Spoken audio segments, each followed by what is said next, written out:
timeless voices of the eternal church. Mitsuo Fuchida, Japan, December 7, 1941. As 360 Japanese fighter planes mounted into the early dawn, Captain Mitsuo Fuchida tried to control his rising excitement. He was born for this day. He would lead the surprise attack on Pearl Harbor, Hawaii.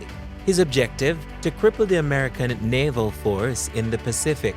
He gave little thought to the possible consequences of putting Japan against the United States. Only that striking a blow for Japan against the Americans satisfied a deep hatred within him.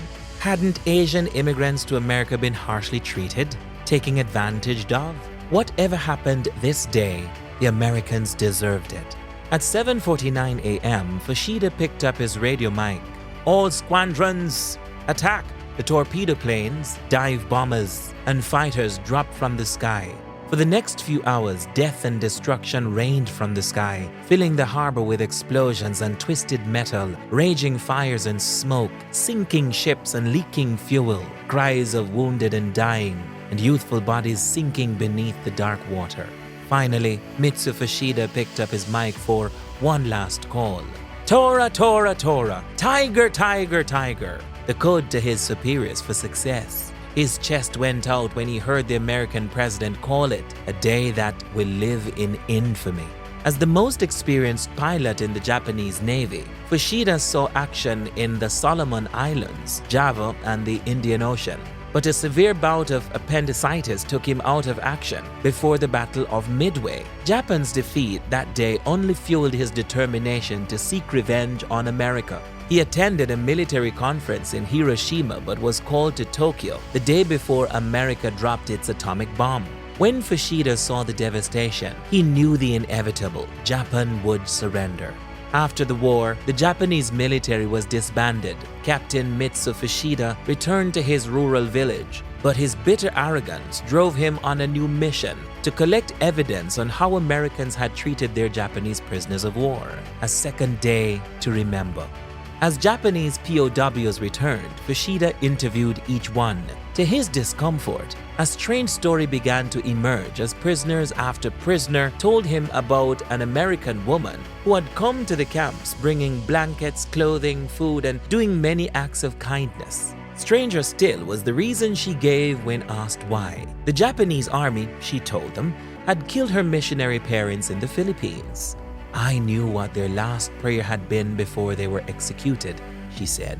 "And because of that prayer, I knew I needed to befriend any Japanese person in need." What prayer? How could she know what her parents' last prayer had been? Fuchida was puzzled and strangely driven to discover what could make this woman act this way. As he got off the train one day in Tokyo's Shibuya station, someone handed him a tract. It was A Prisoner of Japan, written by an American named Jacob D. Shazer. This man too claimed he had become a Christian from reading the Bible in prison, and God had taken away his hatred for his former enemies. The Bible? Maybe that would have the answer to these strange testimonies. Obtaining a New Testament, Fuchida began reading the life of Jesus. Matthew, Mark, Luke, and suddenly there was his answer to the mysterious prayer. As Jesus was being cruelly tortured and killed by his enemies, he prayed, "Father, forgive them. They don't know what they're doing." So that was the prayer Christians prayed. Suddenly, he felt the conviction of his sins. Jesus' prayer meant, "Father, forgive Mitsuo Fuchida too." That day, April 18, 1950, became the second day to remember in Fuchida's life. A seed of the church. "I would give anything to retract my actions at Pearl Harbor, but it is impossible. Instead, I now work at striking the death blow to the basic hatred which infests the human heart and causes such tragedies. And that hatred cannot be uprooted without assistance from Jesus Christ." Mitsuo Fuchida, commander of the attacker of Pearl Harbor. Jesus said in Luke 23:34, "Father, forgive them, for they do not know what they are doing."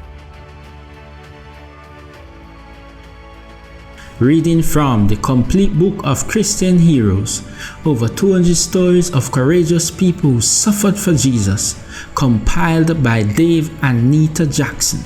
This is the Eternal Church of Jesus Christ, the record.